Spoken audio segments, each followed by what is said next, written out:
Welcome to Bigfoot Society. If you have Bigfoot activity to report from the same areas discussed in this episode, please reach out to me directly after this episode.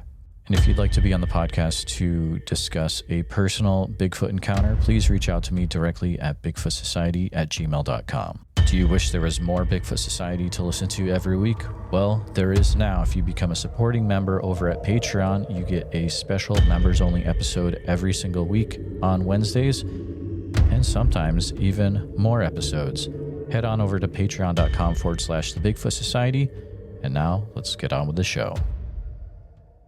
All right, Bigfoot Society, I've got the privilege of talking to Bill today. Bill is a listener who reached out to me from the great state of Illinois. He's experienced some really interesting things out there over the years. So Bill, welcome to the show. How's it going? Good. How are you? Thank you.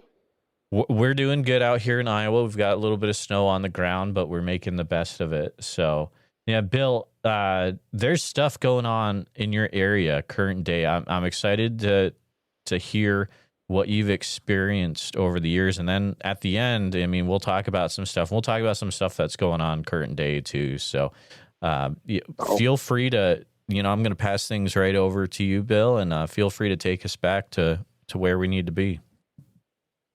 Well, I'll tell you, Jeremiah, as I say, I was a skeptic until 2011, May 5th to be exact, 2011.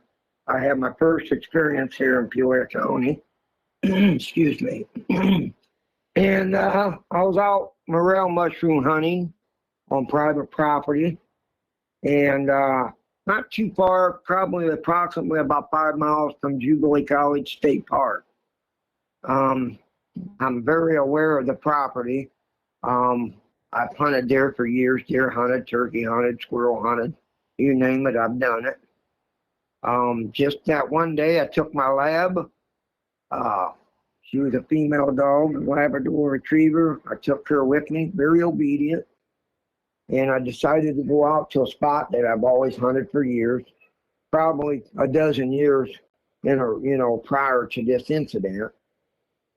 As I was walking through, I got out of my pickup truck. It was a nice sunny day. It wasn't no cloud cover or anything.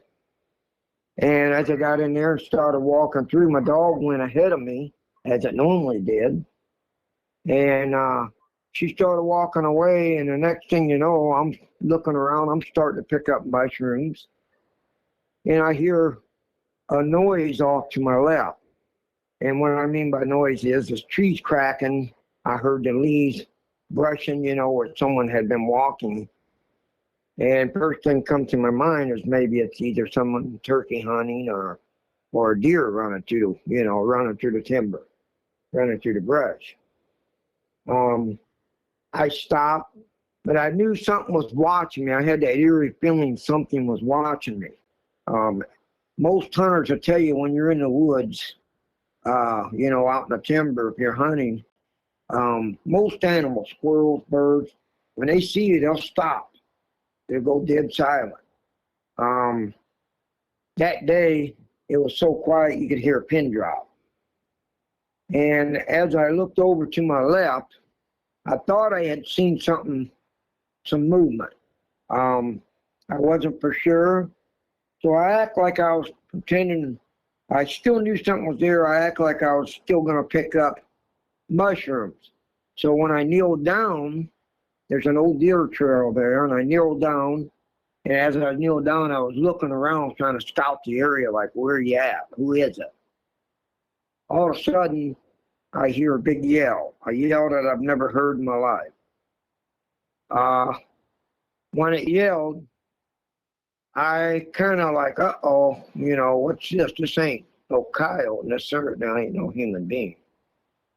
And I just pretended like I was going to, pick up mushrooms again.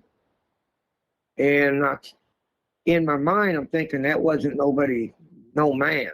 He couldn't yell that loud, the deepness of it. And it scared me. I was scared. Then again, about maybe 10 seconds later, I heard another one. And then I could hear trees breaking, branches breaking off, and I could hear the footsteps. So I knew it wasn't a deer. And the second thing that come on my mind is maybe somebody's out here turkey hunting and they're running through the woods. And I spooked them or something, you know. And it ended up, it wasn't that either. As I went on hunting the mushrooms, I stopped. If I took a few steps, I could hear the brushing in the trees cracking off to my left. And when I would say approximately maybe, I would say 40 feet, maybe, if that. All of a sudden, here comes my dog running back to me with her head and her tail between her legs, all the way up to her belly, and her hair up from her neck all the way down to her back. And she had her head down in a submission, and she was growling, looking off to where I had heard the sounds. And I thought, uh-oh, my dog's scared. Something's over there. She wouldn't be doing that. The dog came running toward me, and it laid down in front of me by my feet, and I told her to stay. And she was turning off, growling toward where I was hearing the trees break, and I heard the yell. And again, I heard another yell, and the dog started to bark. And I thought, uh-oh. And it scared me to the point where I just sat still for a few seconds, and I thought, if it's going to get me, it's got me now. I have nothing on me. And my dog, I grabbed the dog by the collar, and I walked backwards. I jumped put her into the passenger side pickup that I was driving. And I was pulled on the side of the bean field. There's a little area where the tractors go up along the fields to do the cornfields and the bean fields. And I was parked there. So I backed up. I went it was only maybe 50 feet from where I was parked at. So I backed up, got the dog in the truck, and I went to go around, and I thought, if this thing's going to get me, it's going to get me now. I hurried up, got in the truck, and I got out of there as fast as I could. I backed the truck up in reverse, got all the way over into the other end. I backed up about 3 blocks, turned and went down the road. And I went down on the property approximately about 1.5 miles from where I was at on the opposite side of the timber. So I thought I was safe, and I was trying to get in my mind, like, what did I just hear and see? And wow, you know. And my dog wouldn't even get out of the truck. It was that scared. And anybody that knows Peoria County or the state, you can look it up or Google it. Kickapoo Creek's got tributaries off of that. And it's not far from the property. It's on the property adjoining property I was on. But there's tributaries that go off onto this property also. It's not real deep, probably a few inches, but it's always flowing. And we used to keep cattle on that side. And I went over on that side thinking I would be okay, and I walked down into an area heavy in thorns and brush, timber. When I get down there, I see a bunch of footprints, tracks, and it goes across the creek and up a 30-foot embankment, and there was about a 4-inch tree sticking out of the side of the hill, and it was broke freshly off, and the track looked like it took 4 feet across. 1 foot, you could see where it went up the hill and broke the tree, and then it was gone. That was it. I went ahead, I just decided to go back to the farmhouse, and I get out and I go to the woman that owns the property, and she was in her mid-80s. She was out in the lawn, and she was messing with the garden, and my nickname was called Elmer, because I'm short, and that's my nickname. And the lady there goes, "Hey, Elmer, what have you been doing to my horses out here?" She said, "Somebody's been coming out here all week, and my horses have been jumping like they're in a rodeo." And her name's Mildred. And I said, "Well, Mildred, I don't come out here at 2:30 in the morning or 12 o'clock at night or anything else." I said, "That wasn't me." And I said, "What do you mean they're acting up?" And she said, "Yeah, the one jumped the fence." She said, "Something's been spooking them all week." And my brother-in-law, who was a well-known tracker and hunter, his name was William.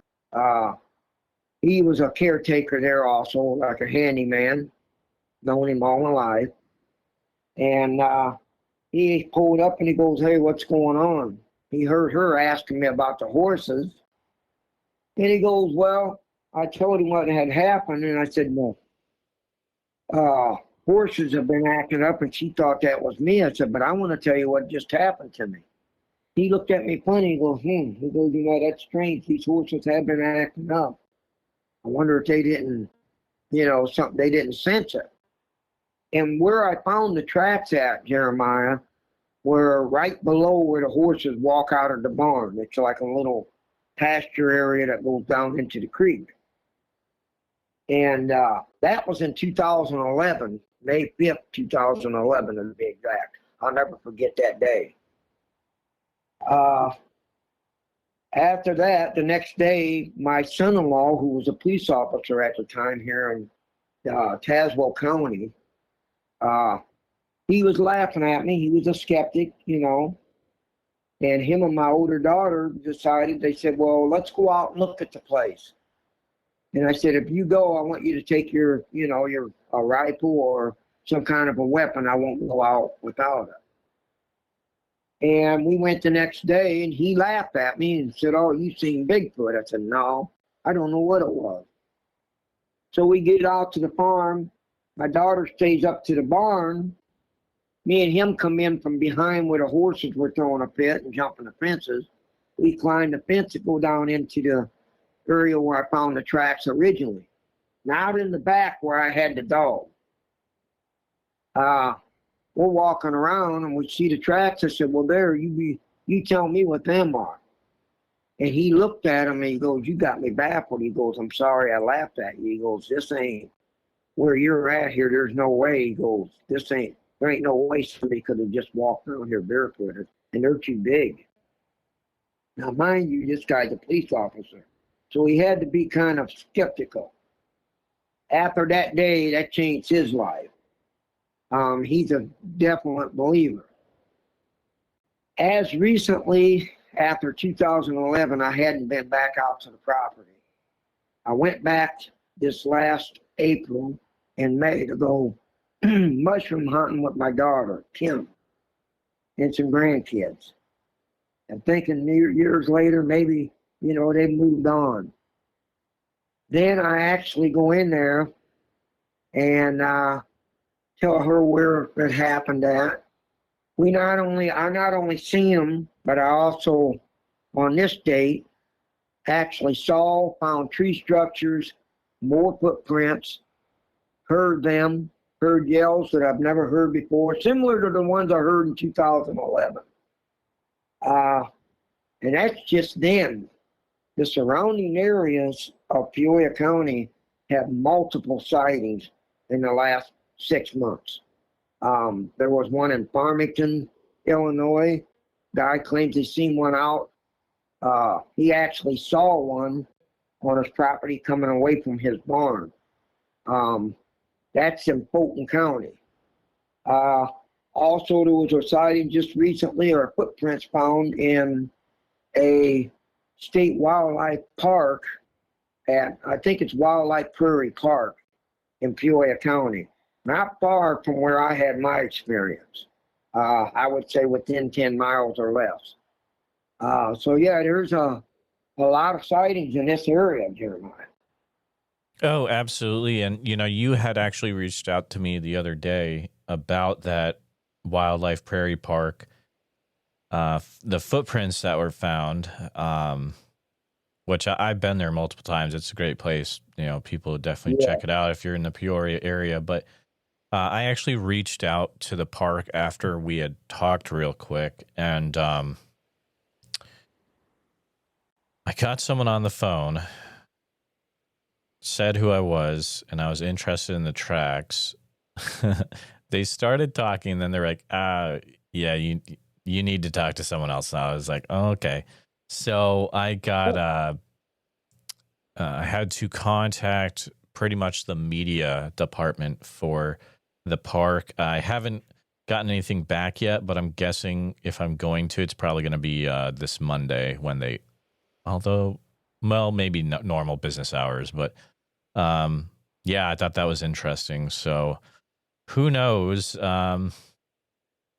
Well, Yeah. I've looked at the tracks. You know, the thing I never really thought about when I was out there this last time, Jeremiah. I didn't know anything about making, casts of the tracks. I wished I would have done that. Now, I do have pictures on my old flip-flop phone from years ago, the original pictures, and I have video on my phone and stuff like that today from last year that I've never showed the public. I've never went public with it. I've never ever, tried to make any media attention or anything like that. I never done all that. I'm sure it would have made the media, but I never wanted to do that. I was never one that wanted to do that. I wasn't out to make money or anything like that. My family went to Branson, Missouri, and anyone that's been there knows that they have a new museum, a Bigfoot museum in a place called Beyond the Lens. Oh, really? And yes, and it's got a whole display for Bigfoot, one whole section. Sightings, reports, and stuff like that from the BFRO and other places all over the world. My report from 2011 was in there, and they seen it and said, hey, they called me and said, they've got your report up in here. And they put me on with the guy that owns the museum, and he wanted me to come out and down and promote the new opening that opened, and I didn't do that. I said, that's not my goal. I said, I'm not going to do that. But he had some interesting things there, and we talked over the phone, But I'll tell you, like I said, I was a skeptic until that day. Today, I'm 100% sure of what I seen, heard, and found. Yeah, I mean, the whole area, I don't know what it is about it, but it's probably something to do with what is that? Is that the Illinois River? Yeah, there's so many sightings I've taken. Some from the 70s, north of Peoria, northeast of Peoria, and then there's that one that was pretty big within the last year where the truck driver saw. Yes. On 24, I believe it was, and it was coming out of Banner Marsh State Fish and Wildlife Area. And it's like you look on a map, and it's like, you could easily draw a line where it's like coming from that area up to Wildlife Prairie Park, and then up to, just north of that is that Jubilee College State Park area where there's been other sightings up in that area besides yours, correct? Oh, yeah, I know of the gentleman from Terre Haute, Indiana. He's passed away now. He is my nephew's father-in-law. And he told my nephew right out, he said, when he told him about me, they were laughing, and he said, well, I'm going to tell you, he's not lying. He goes, and I'm never going back. He goes, you'll never get me to go back. I saw it crossing the field. And he goes, I know he's not lying. And this was when I say religious man, he lived 7 days a week. He went to church a lot. He was a very intelligent man, college educated, went to Indiana State University. So, these people, not all of them, I would say there's a lot of fakes in the world, or in the United States, there's a lot of them that do get faked. I can say, yeah, that's true. But I would say, what about the ones that ain't? Do we just ignore those? I'm a firm. I know mine wasn't. There's no doubt in my mind. I would take a polygraph on national TV 50 times, and I'm convinced that I would pass it. That's how confident that I am on what I did and what I saw. I had no reason to fake it because I was scared to death. I'll tell you. I know of at least two other reports. One was by a county sheriff, Peoria County. He was retired, and he told me about it. And I'll tell you, I was told by a game warden that come out to the property, told him what was going on, and the experience that not just me, but several of the other people had. And this game warden had another young man with him that he was training. And I said, well, I'm going to bring my nephews and my brother and them out and let them hunt it. He said, if you shoot it, His was his exact words. If you shoot it, we will take you to jail and take every possession that you have. He goes, you'll be in jail and you will be fined. I said, well, how can you take me and arrest me for something that you claim doesn't exist? And his answer to me was, don't do it. You know what'll happen. That puzzles me to this day. If you don't think it exists, why would you make that kind of a statement? I think people get that all over. I don't think it's just me. Was that back in 2011 that happened with the game warden? Yeah. Yes.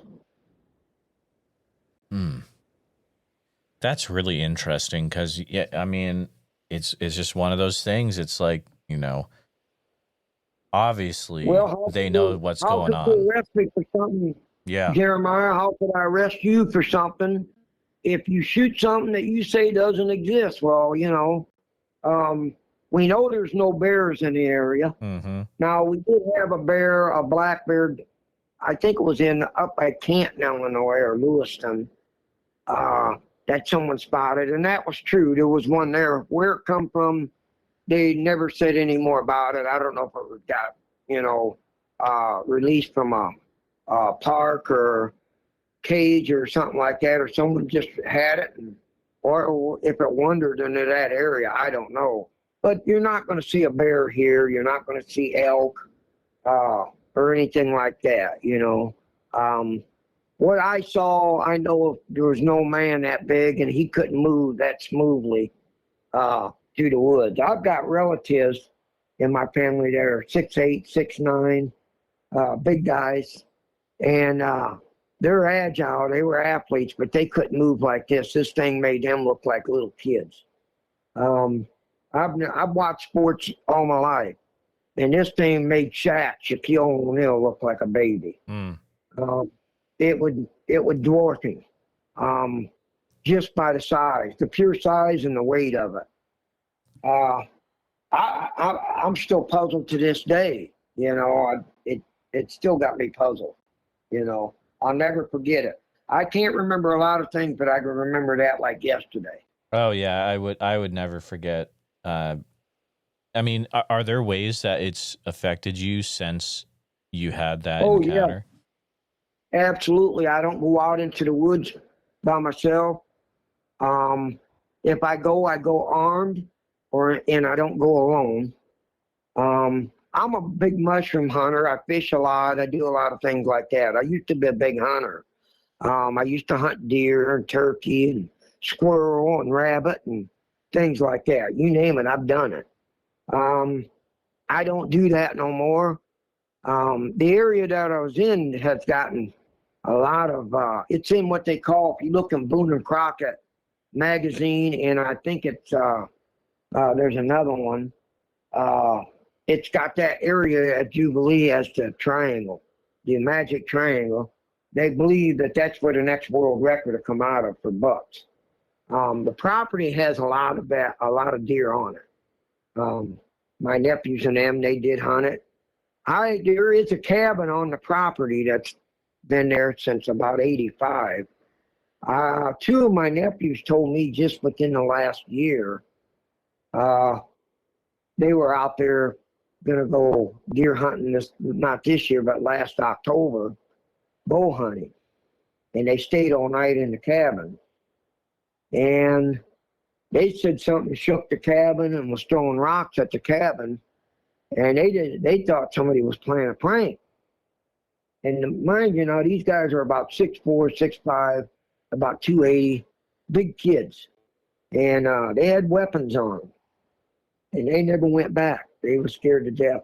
They left that morning, and they never went deer hunting. It scared them so bad. It was off of Evans Mill Road, here off of Grange Hall Road, the old Kickapoo sand and gravel pit off of Grange Hall Road, not far from Jubilee College State Park.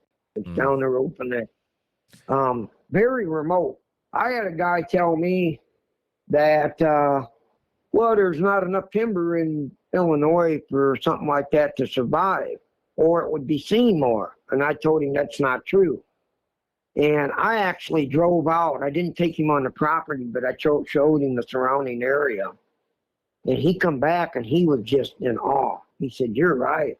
He goes, I said, "Let's just put it to you this way. If I don't want you seeing me, I could wear a bright yellow jacket. And you could take 100 people, and if I didn't want you to see me, you wouldn't find me." And I said, "That's a fact." And he agreed with me after he seen the area. The guy that owned the property, his family had it prior to him. He had passed away in, I must say, 96. And I used to go out and help him with the cattle and as a handyman with my brother-in-law. And help him with that. He said he used to have beef cattle, Angus beef. And even then, Jeremiah, all the years I was there helping put fencing up, feeding cattle, going back in there, I never had an experience by myself. But after that 2011, that changed my whole life and my whole outlook on it. You know, it's areas like this that it makes you wonder if the current day owners are still having things happen on the property. You know, I always wonder that when I hear stories like this. Well, I know the owner told me and William and my brother Jeff, when he was still alive, even in the summer here, and anybody that knows in Peoria County knows in June, July, and August, it's hot, it's warm. It doesn't get dark until right around 9 or 9:30 in the evening. And this gentleman that owned the property, he told us right out, we used to go out and help him bale hay or put fencing up or feed the cattle. And he said, "I don't work past 5 o'clock. My question was, why is that, Chris?" He goes, "Well, I don't know what's out there." He goes, "I used to find cattle all mauled up." We were assuming years ago, we used to find calves, probably 400 or 500 pound calves that were ripped apart. We was assuming that it was coyotes all them years. And when I say probably once a month, he would lose a calf. And we just assumed it was coyotes. And anybody that knows anything about coyotes or even coy dogs, usually, or a cat, they will eat from the belly out. And you'll see some kind of evidence of where tracks or something in that nature to where you could see where they ripped it, ripped them open. These didn't have that. The calves would be ripped, their head would be separated from the whole body, legs would be different, intestines would be laying with one part while the head and the legs were separate from the body. And there was no claw marks on it at all. And at the time, I just, didn't think about it, or my brother-in-law, but we knew something was up. But the old man would never go out past 5 o'clock. He said that, "I don't know what's out there." He said, "There's strange things out there that happen." And he wouldn't do it. He was scared to death. And you wouldn't catch him out on a tractor or anything after 5 p.m. This is fascinating. So you actually saw these calves yourself? Oh, yes. I've actually not only saw them, I've seen more than one. I've saw probably a dozen over the years.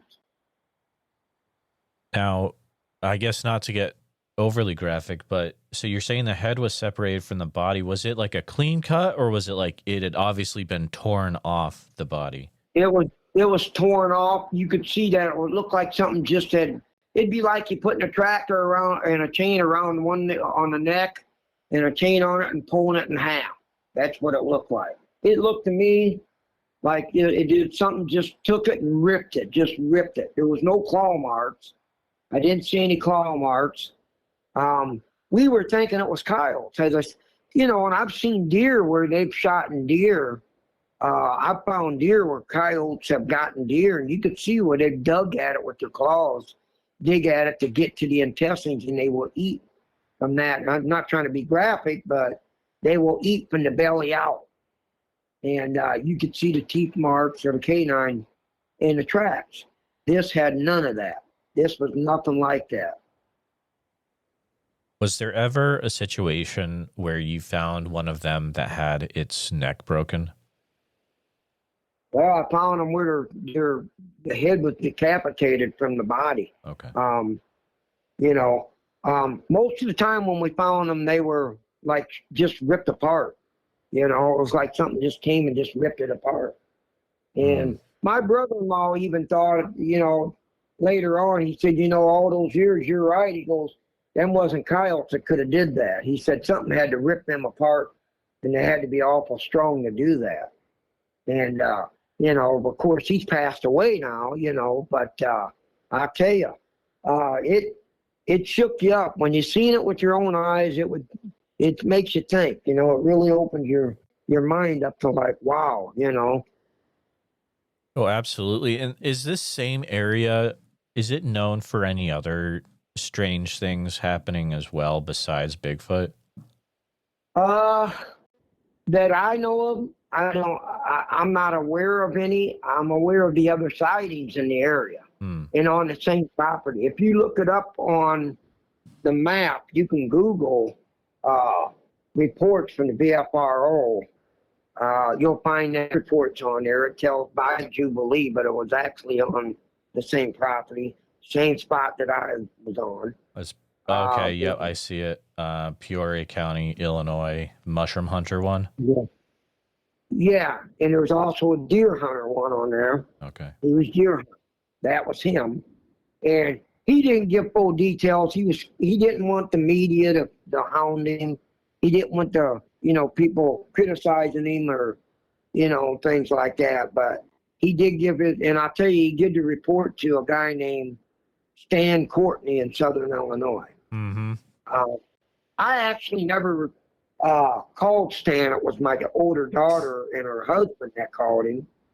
Those of you that don't know who Stan is, he's a Bigfoot research organization gentleman for Southern Illinois. He lives down by Shawnee National Park and in Southern Illinois. He called me up and did a little bit of an interview over the phone, but I didn't give him all the details. I was still in shock, to be honest with you. Absolutely. You know, to this day, it still baffles my mind. Like, you know, what was it? You know, I'm still curious. What was it? You know.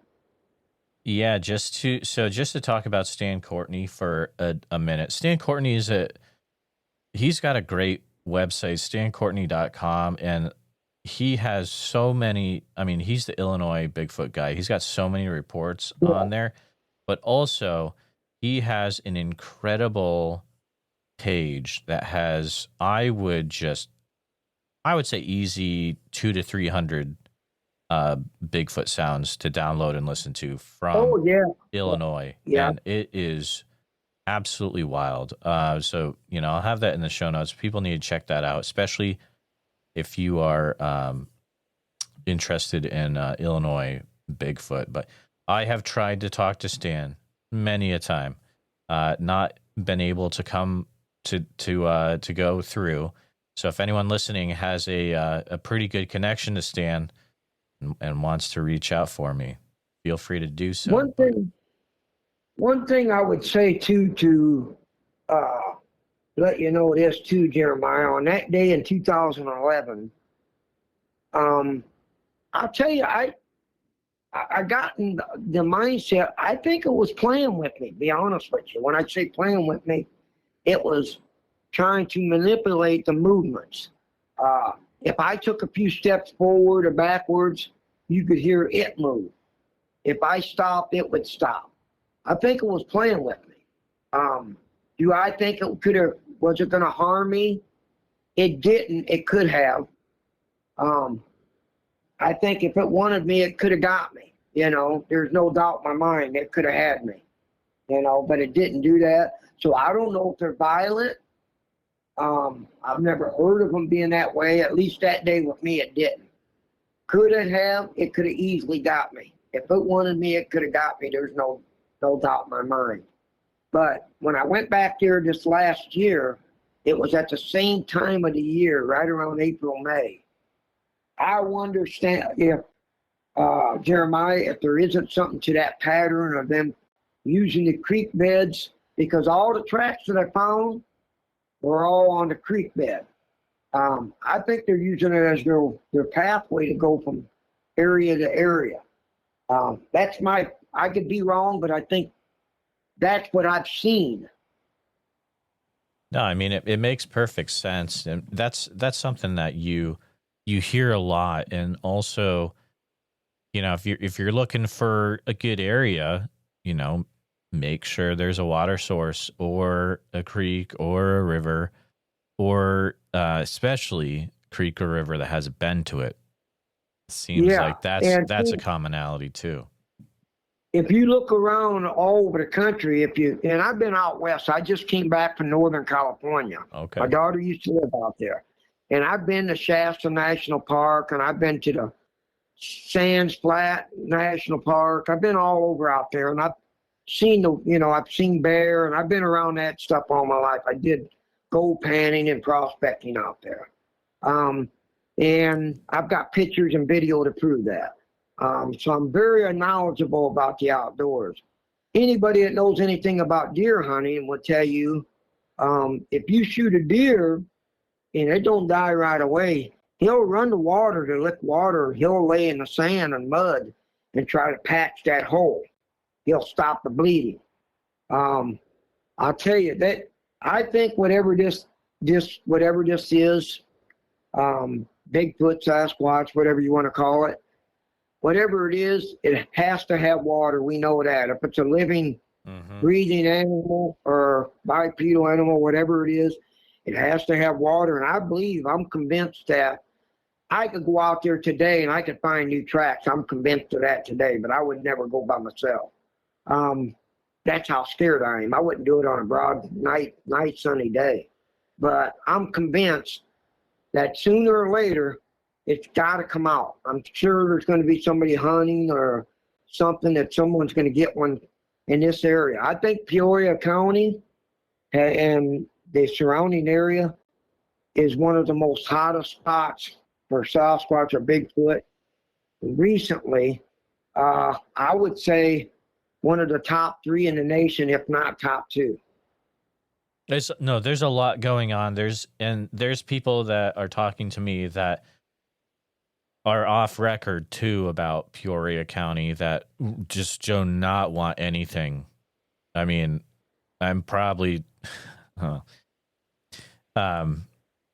yeah, there's more than is documented that's going on in this area in recent years, and also in not so recent years. It's just, I don't know what it is about the area, but there's a lot of Bigfoot sightings and encounters in the Peoria County and this area where you had a encounter as well. And, you know, the crazy thing is, like, if you look at it on a map, it's not that far away from southeast Iowa, which, you know, I'm from Iowa. And that's where all most of the action is for Iowa, is that southeast corner. I mean, it's less than 2.5 hours away from Peoria. Well, I've been to Iowa too. And I tell you, Jeremiah, as you know, you're from Iowa. A lot of people got this misunderstanding that Iowa and Illinois don't have the timber to come, have something like that, survive. But that's simply not true. In fact, that's the opposite of what I know.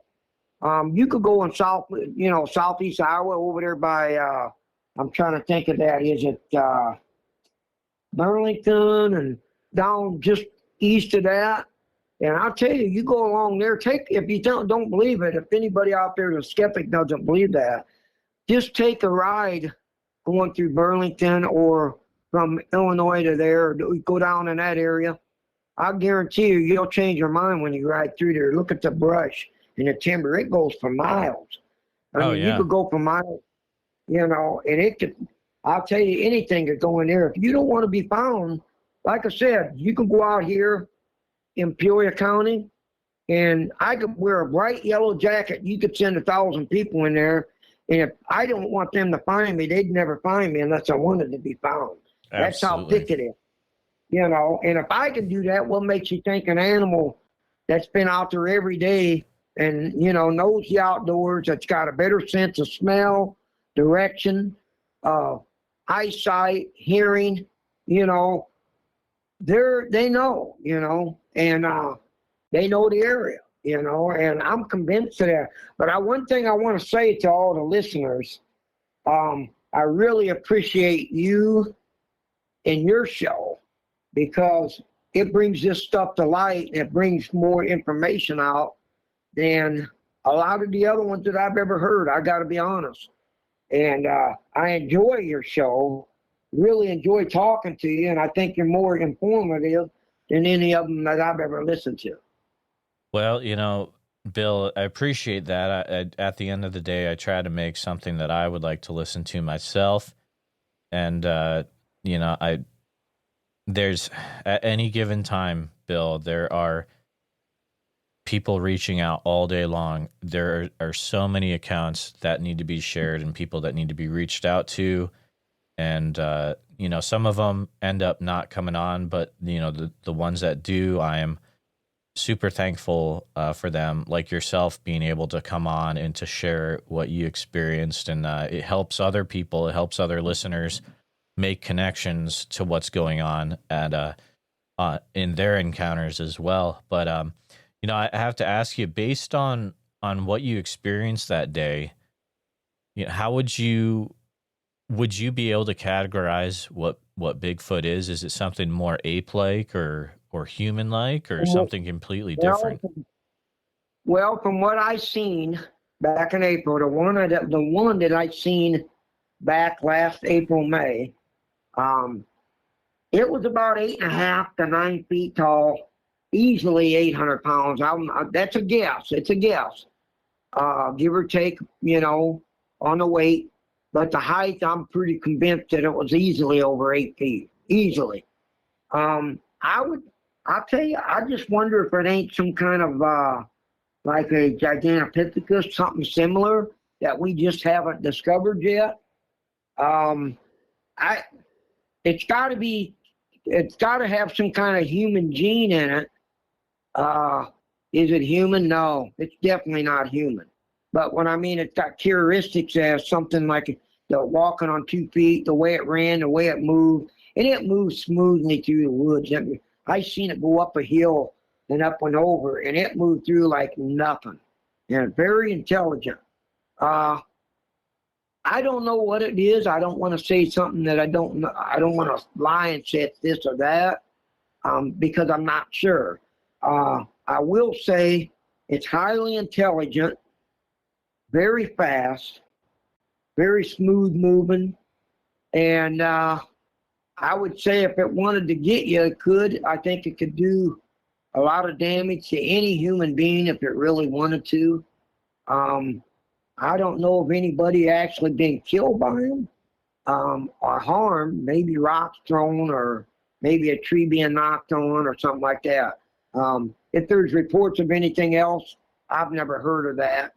I know that day that I've seen it on multiple occasions out there, I felt that it could have gotten me if it wanted me. There was nothing I could have done. You ain't going to find a grizzly bear off with a stick. And, you know, I feel that this was way bigger than that, you know. And I've seen grizzly bears, you know, and I'll tell you, this making a grizzly bear look small. Oh, absolutely. From what I hear, you're absolutely right. But you had mentioned that you went out to the Shasta area. And just on a side, did you have anything weird or out of the ordinary happen when you're out in that Shasta area? No, I didn't experience anything like that. Wow.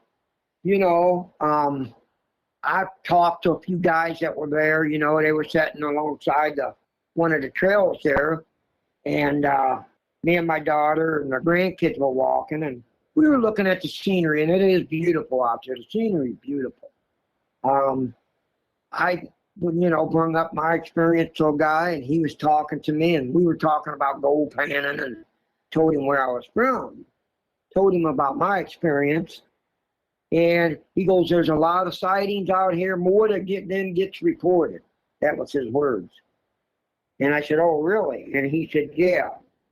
And I said, "Well, I've never seen that out here, but I'm sure they're out here in this area." He said, look around you. He said, you think you couldn't, you could get lost out here. And he goes, my advice for you, stay on the trails and don't go alone. I thought, well, that was weird, But then we left, but I never did ever have the experience out there that I had here. I can't say I did. I don't know if you're familiar with Northern California there, and just in between Lake Tahoe and Reno, there's a place called Colfax. Okay. I was on what they call the Bear River panning. And I've got videos and pictures of that. And I've had people up in there tell me that they've had sightings even when I was there, but I never had none.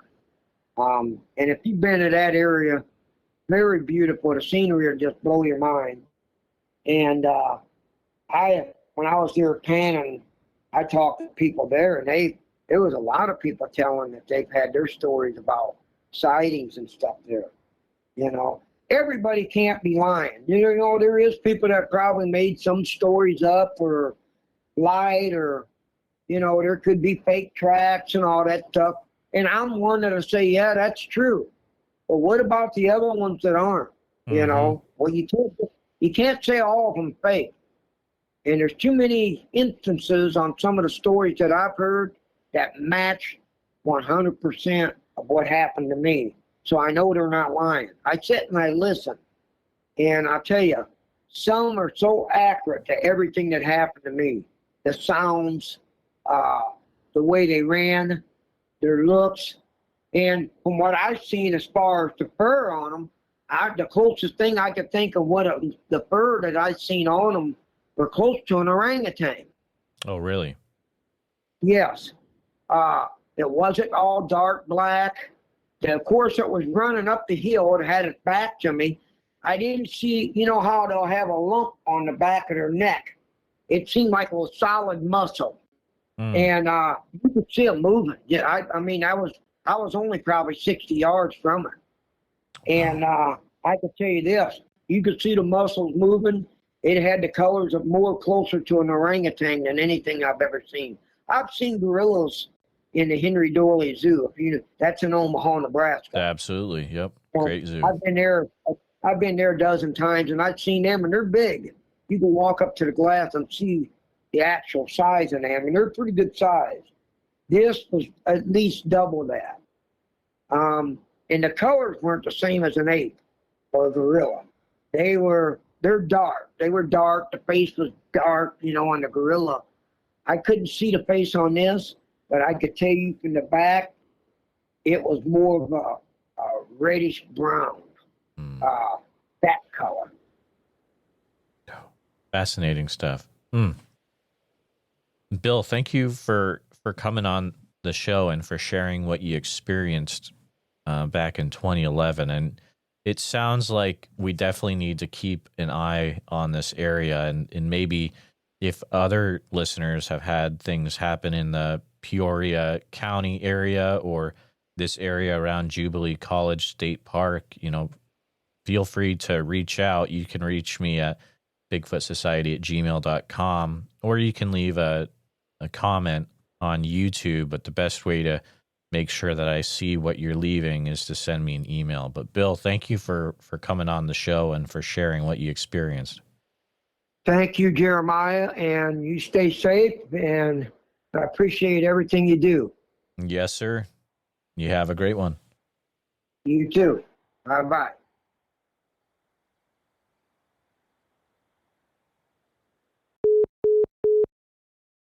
Just want to take a few minutes to say thank you to you, all my listeners, for listening to the podcast. Please take a minute to help out the show by subscribing on YouTube, making sure you hit the bell so you don't miss any notifications, and share the episode on YouTube with a friend. Also, if you're listening to us on a podcast, thank you so much. Make sure that you're subscribed, share the show with a friend. Really, it's all about sharing the show wherever you can. If you've had a Bigfoot encounter related to the following or know someone who has, please reach out to me at bigfootsociety@gmail.com or pass on my email. Here's a list: the Subtle Lake area of Oregon, Rainbow, Oregon, McKenzie Bridge area, Sweet Home, pretty much that entire area, the north part, if you get what I mean. I'll see you back next time, listeners. Sasquatch Summerfest this year, July 11th through the 12th. It's going to be fantastic. July 11th through 12th in Green Waters Park in Oak Ridge, Oregon. And listeners, if you're going to go, you can get a 2-day ticket for the cost of one if you use the code BFS, like Bigfoot Society, but BFS, and it'll get you some off your cost. Priscilla was nice enough to provide that for my listeners. So there you go. I look forward to seeing you there. So make sure you head over to www.sasquatchsummerfest.com and pick up your tickets today.